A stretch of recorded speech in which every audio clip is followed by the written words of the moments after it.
Friends have asked in discussion, do you recommend the Bible in a year's plans? These catered readings with certain passages every day to get you through the whole book in a year? Well, honestly, no. Not beyond a year, and never if you feel you can't engage the text in a deeper way because of it. Let me unpack that. Reading the Bible is, as some would say, reading a living text, which I think is a theological way of saying God will help guide you in reading it, which is true. Believers will relate often. I read this and I thought of you. I felt I need to pray for you. This made me think differently about this or raise some different questions.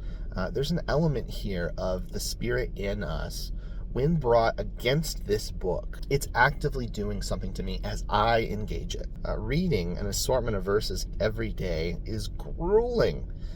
Not because of the difficulty or even the repetition, but the degree of interest. Help me to care about chapters of the book of Numbers after the second week of getting those passages in a plan, when I've all but lost the frame of reference for what's going on. You don't need to read Numbers every year, guys. Sorry, but you don't. You need to develop a degree of familiarity with the whole text, which some areas require more of us than a par-baked plan will allow. The real studiers are going to already read more than recommended. Then they're already an hour into their study and they still have 3 more books to read from to stay on track in their plan. The ideas of reading plans might seem new.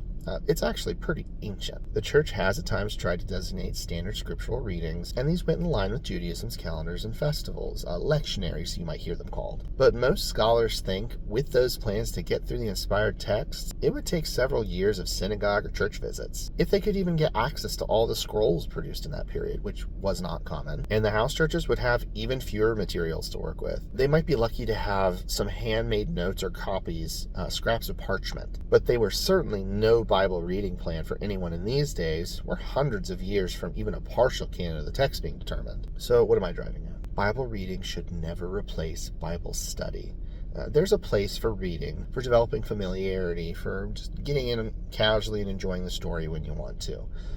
But if you want to actively engage in the story, really work against that double-edged sword that works against your spirit and your inclinations and your flesh, these Bible reading plans are going to let you down eventually. Read it like a good novel. If your eyes are glossing over, you're clearly not too engaged. Maybe we should pause, grab a coffee, pick up when our minds are rested and at ease, and our hearts and our minds are able to engage, to start reframing our understanding of the biblical texts better.